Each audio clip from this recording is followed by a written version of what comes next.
ఎవరు బాబు నువ్వు? లోపలికి రాకుండా ఇక్కడ నిలబడిపోయావు. నన్ను గుర్తుపట్టలేదా పూజారి గారు? నేను రాజాని. రాజా? అవును పూజారి గారు, యశోదమ్మ కొడుకుని. నువ్వా బాబు? ఎంత వాడివయ్యావు! ఇన్నేళ్ల తర్వాత నేను చూస్తుంటే చాలా ఆనందంగా ఉంది. రా బాబు, దేవుడు దర్శనం చేసుకుందు గాని. నేను ఇక్కడికి వచ్చింది ఆ బండారాన్ని దర్శనం చేసుకోవడానికి కాదు. ఆ రాతిని నమ్మి ఈ రాతి కట్టడం ఎంతో పవిత్రమైందని భ్రమపడి సేవలు చేసి దిక్కులేని చావు చచ్చిన మా అమ్మను తలుచుకోవడానికి. అపురూపమైన మా అమ్మ జ్ఞాపకాల కోసం ఇక్కడికి వచ్చాను గాని మీ దేవుడి కోసం కాదు. రాజా, ఇన్నేళ్లు గడిచినా దేవుడి మీద కోపం పోలేదన్నమాట. అసలు దేవుడు అంటూ ఉంటేగా కోపం ఉండడానికి పోవడానికి. అంటే దేవుడే లేదంటావా? అవును, ఆ రాయి కూడా నా కాళ్ల కింద ఉన్న ఈ నల్లరాయిలాడితే. కాకపోతే కొందరు స్వార్థపరులు అవసరంతో, తిరిగి వాళ్ళు భయంతో, అమాయకులు తెలివి తక్కువతనంతో ఆ రాయికి దేవుడిని దండం పెడుతున్నారు. రాజా, నన్ను గురించి ఇన్నేళ్లుగా నీకు తెలుసు కదా, దేవుణ్ణి నేను ఎందుకు పూజిస్తున్నానంటావు? మా అమ్మలాగే అమాయకమైన నమ్మకంతో. అసలు మీ దేవుడే ఉంటే ఇన్నాళ్ళ నుంచి తిడుతున్నానే నన్నేం చేయడే? లోకాన్ని దోచే పెద్దల్ని, మోసం చేసే వంచకుల్ని, అన్యాయం చేసే బలవంతుల్ని ఆపడే. అంతేకాదు, ఇంతకాలం నుంచి మీరు పూజిస్తున్నారే, మీకేమిచ్చాడు? 3 అంగోత్రం, పూటకింత బియ్యం తప్ప ఏమిచ్చాడు? ఏమిచ్చాడు మీరు నమ్మిన మీ భగవంతుడు మీకు? చూడు బాబు, ఈ లోకంలో మనిషికి ముఖ్యంగా కావాల్సింది మనశ్శాంతి. అది ఎంత ఖర్చు పెట్టినా బజార్లో దొరికే వస్తువేం కాదు. రాజైనా పేదైనా, బలహీనుడైనా బలవంతుడైనా ఆ మనశ్శాంతి కోసం ఏదో ఒక రోజున ఈ ఆలయానికి రాక తప్పదు. ఇక భగవంతుడు నాకేమిచ్చాడంటావా? ఎనలేని మనశ్శాంతి ప్రసాదించాడు బాబు. కాదు, అమాయకమైన ఈ నమ్మకంతో బ్రతకమన్నాడు. డబ్బుంటే శాంతి సుఖమే కాదు, ఏమైనా కొనుక్కోవచ్చు. డబ్బున్నవాడే దేవుడు, భయపెట్టి దండాలు పెట్టించుకోగలిగిన వాడే దేవుడు. అంతే. అందుకే పూజారి గారు, నేనే దేవుణ్ణి. స్వామి, అంతా నీ బాలగోపాల, వేణుగోపాల, పరప్పర పరంధమ,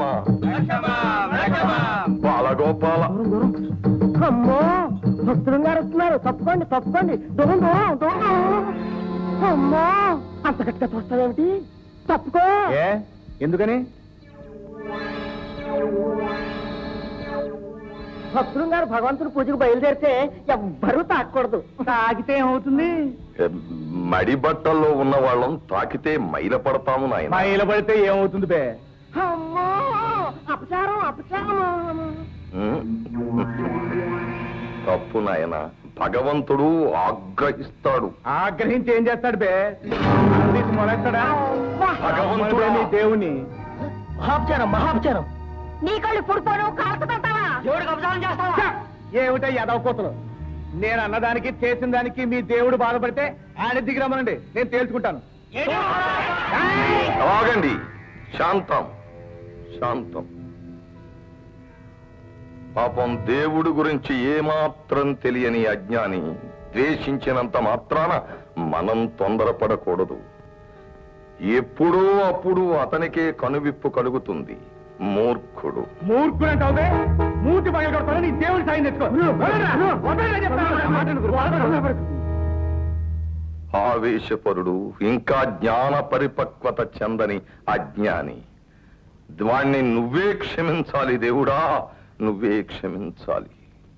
సమయానికి వీళ్ళిద్దరూ అడ్డుపడిన నాపి తీసుకొచ్చారు గాని లేకపోతేనా నిన్నాపి వాళ్ళిద్దరూ చాలా మంచి పని చేశారు. అంటే వీళ్ళు నన్ను ఆపడం మంచి పని, నేను వాళ్ళ మీద పడ్డం చెడ్డ పని అంటావు. నీది చెడ్డ పని అని నేను అన్ను, కానీ తొందరపాటు అంటాను.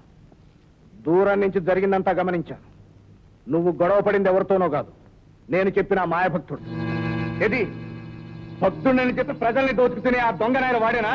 అవును, వాణ్ణి చూశావుగా. జనం నీ మీదకి వచ్చినప్పుడు మంచివాళ్లాగా మహాత్ముళ్లాగా ఎలా మాట్లాడడం.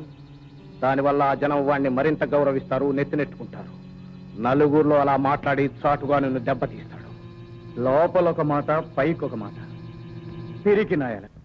తయ్యుం తత్త తయ్యుం తాహ తయ్యుం తత్త తయ్యుం తాహ తయ్యుం తత్త తయ్యుం తాహ.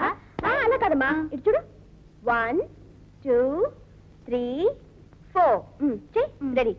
1 2 తయ్యుం తత్త తయ్యుం తాహ తయ్యుం తత్త తయ్యుం తాహ తయ్యుం తత్త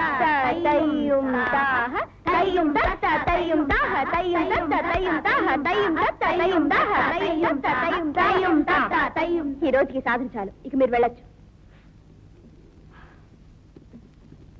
లలిత, నిన్ను మేడం పద్మావతి గారు పిలుస్తున్నారు.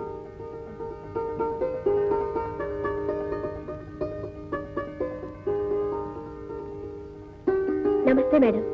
రామ్మా లలిత, కూర్చో. క్లాస్ అయిపోయిందా? అయిపోయిందండి. ఇదిగో ఈ నెల జీతం. Thank you. వచ్చిన 4 నెలల్లోనే మా డాన్స్ స్కూల్కి చాలా మంచి పేరు తెచ్చావు.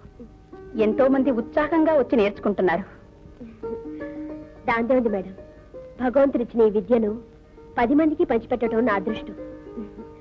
వస్తాను మేడం. ఇంటికేగా వెళ్ళేది, నా కార్లో డ్రాప్ చేస్తాను. థ్యాంక్స్. వద్దండి, నేను బజార్కి వెళ్ళి ఇంటికి కావాల్సిన సామాన్లన్నీ కొనుక్కు వెళ్ళాలి. వస్తానండి. అలాగే.